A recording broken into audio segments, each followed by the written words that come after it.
매일 공간 연습 강의 60번, 6장 감정 조절, 분노를 일으키는 주요 자극.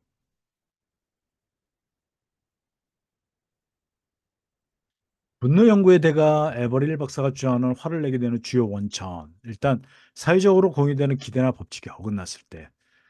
그럴 사람들 보면 화를 내는 사람들 있죠. 네, 화가 나죠. 개인적인 기대나 소망에 어긋났을 때 화가 나고요. 하고 있던 일이나 계획했던 일이 방해를 받았을 때. 누가 내 일을 방해하면 여러분 화나죠. 네.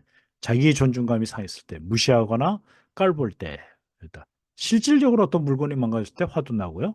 신체적으로 상해를 입거나 고통이 있을 때 화가 납니다. 아이들이 화를 내는 이유도 다양합니다.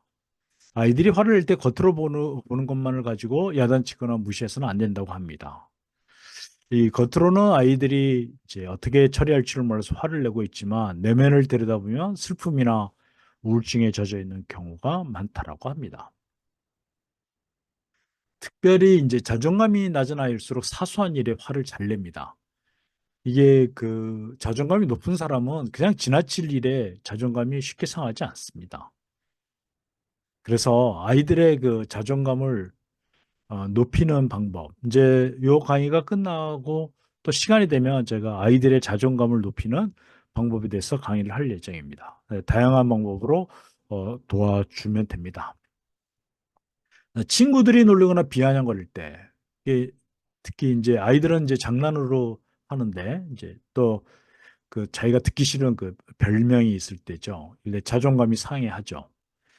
이럴 때 아이들의 그 속상한 마음을 공감을 해주고요. 그 이제 중요한 게 비아냥거리거나 놀릴 때 대처 방법을 부모님들이 알려주셔야 됩니다. 잘 모르시는 분은 저한테 연락 주시면 제가 알려드리겠습니다.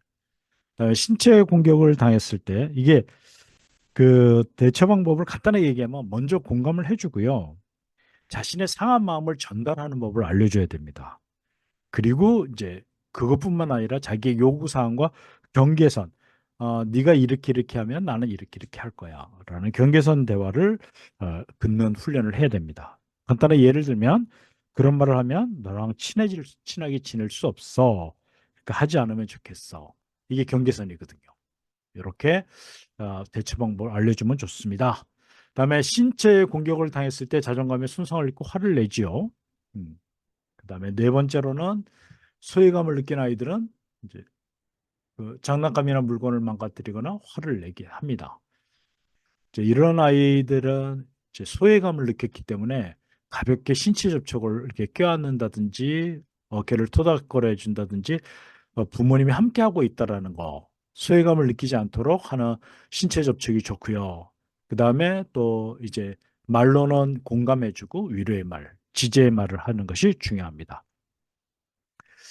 그 다음에 다섯 번째로는 자신이 해결할 부모에게 의지하고 싶은데 마음대로 안 돼서 속상할 때, 이럴 때도 화가 납니다. 자신이 해결할 수 없는 상황에서 불안할 때 화를 낸다고 합니다. 나보고 어떻게 하란 말이야! 라고 바로 화를 내는 경우가 있겠죠. 네.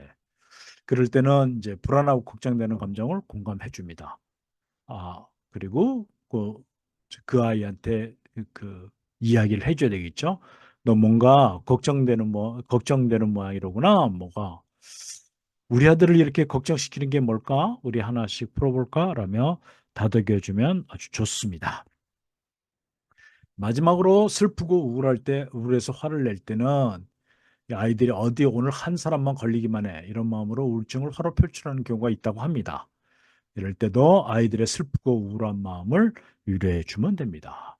소통과 공감으로 만드는 성공적인 행복한 인생 송우성입니다. 구독과 좋아요는 큰 힘이 됩니다. 감사합니다.